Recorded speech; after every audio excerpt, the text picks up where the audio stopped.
26 अप्रैल 1986 की रात ठीक 1:23 और 40 सेकंड सोवियत यूनियन के एक एटमी बिजली घर में अचानक एक जोरदार धमाका होता है। पहले किसी को अंदाजा नहीं था कि ये धमाका सिर्फ एक इमारत का नहीं बल्कि पूरी दुनिया की तारीख का रुख बदलने वाला है। सिर्फ चंद सेकंड में रिएक्टर नंबर 4 की छत उड़ चुकी थी, आग भड़क उठी थी और एक ऐसी तबाहकारी फजा में फैल रही थी जो दूसरी आलमी जंग में इस्तेमाल होने वाले एटमी बमों से भी कई गुना ज्यादा खतरनाक साबित हुई। लेकिन सबसे हैरानकुन बात ये देखी गई कि उस वक्त वहां मौजूद लोगों को मालूम ही नहीं था कि वो एक ऐसी दुश्मन के दरमियान खड़े हुए हैं जिसे ना देखा जा सकता है, ना सुना जा सकता है और ना ही महसूस किया जा सकता है। अस्सलाम वालेकुम, क्या हाल चाल है? ठीक ठाक है। मेरा नाम है मोहम्मद ज़ैद अरशद और आप लोग मुझे देख रहे हैं इस YouTube चैनल पर।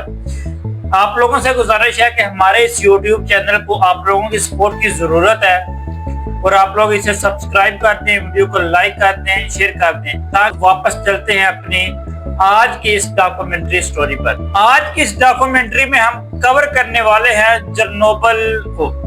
चेरनोबिल कहाँ था, कौन था, क्या था ये वाकया, तमाम तफसील से हम आज की इस वीडियो के अंदर देखने वाले हैं। चेरनोबिल कहाँ था? यह कहानी शुरू होती है सोवियत यूनियन से, जो आज के यूक्रेन में वाक़या चेरनोबिल न्यूक्लियर पावर प्लांट चला रहा था। इस प्लांट से सिर्फ 3 किलोमीटर दूर एक जदीद शहर था जिसका नाम था प्रिप्यात, जहां तकरीबन 50,000 लोग रहते थे। ज्यादातर लोग ऐसे पावर प्लांट में काम करते थे। उस रोज भी लोगों की जिंदगी मामूल के मुताबिक चल रही थी। बच्चे स्कूल जाते थे, खानदान पार्कों में घूम रहे थे और किसी को अंदाजा ही नहीं था कि चंद घंटे बाद ये शहर हमेशा के लिए खाली हो जाएगा। दोस्तों, फिर वो रात आई, 26 अप्रैल 1986 की रात।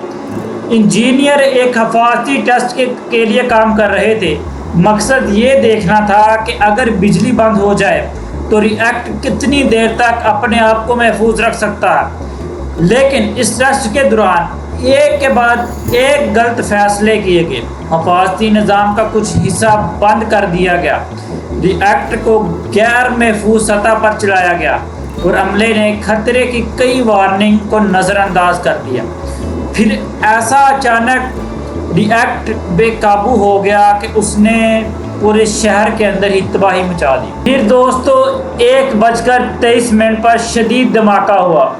चंद लम्हों बाद दूसरा इससे भी बड़ा धमाका हुआ। रिएक्टर नंबर 4 पूरी तरह तबाह हो चुका था। हजारों टन वजनी कंक्रीट की छतें हवा में ऐसे लहरा रही थी, उड़ रही थी कि जैसे कोई रुई उड़ रही हो, और इंतहाई खतरनाक तबाहकारी के ज़र्रात पूरे आसमान में फैल चुके थे। ये इंसानी तारीख का बदतरीन एटमी हादसा बनने जा रहा था। हादसे के बाद दोस्तों जल्द ही धमाके की उस जगह पर फायर फाइटर को मौके पर पहुंचाया गया। इन्हें बताया गया कि सिर्फ एक आग लगी है। इन्हें ये नहीं बताया गया कि वो तबाहकारी के इंतहाई खतरनाक माहौल में दाखिल हो रहे हैं। ये देखें दोस्त, ये कितनी बड़ी गलती थी उन इंजीनियर की तरफ से कि उन लोगों की जान को भी खतरे में डाल दिया। उन्होंने आग बुझाने की पूरी कोशिश की, मगर चंद घंटों बाद ही इनके जिस्मों पर तबाहकारी के वो ज़र्रात ज़ाहिर होना शुरू हो गए। कई बहादुर फायर फाइटर चंद हफ्तों में ही अपनी जान की बाजी हार गए। दोस्तों, इस कहानी का मेन पॉइंट आता है कि हुकूमत की खामोशी। हुकूमत की खामोशी ने इस पूरे शहर को तबाह कर दिया। इस हुकूमत की खामोशी पर बाद में लोगों ने कई सवालात उठाए। हादसे के बाद भी सोवियत हुकूमत ने फ़ौरन हकीकत तस्लीम नहीं की। प्रिप्यात के शहरी अभी अपने मामूल के मुताबिक ज़िंदगी गुजार रहे थे। बच्चे खेल रहे थे, खानदान पार्कों में इंजॉय कर रहे थे। लेकिन खतरनाक तबाहकारी के ज़रात मुसलसल बढ़ रहे थे। तकरीबन 36 घंटे के बाद शहरियों को अचानक اپنے گھر خالی کرنے کا حکم دیا جاتا ہے۔ لوگوں سے کہا گیا کہ یہ صرف 3 دن کی بات ہے، آپ لوگ اپنے گھروں میں واپس آ جائیں گے۔ لیکن دوستو حقیقت اس سے کہیں دور تھی۔ ان لوگوں کو کیا ہی پتا تھا کہ یہ کبھی بھی اب اپنے گھروں میں واپس نہیں آ سکتے۔ دوستو چرنوبل صرف ایک ایٹمی حادثہ نہیں تھا، یہ انسانی غلطیوں، ناقص فیصلوں اور معلومات چھپانے کی قیمت کی ایک دردناک کہانی تھی۔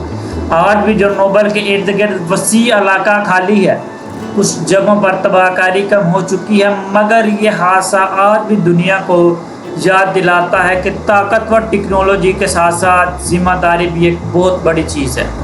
جتنی آپ کی ٹیکنالوجی ہے اتنی ہی آپ لوگوں کی ذمہ داری ہونی چاہیے۔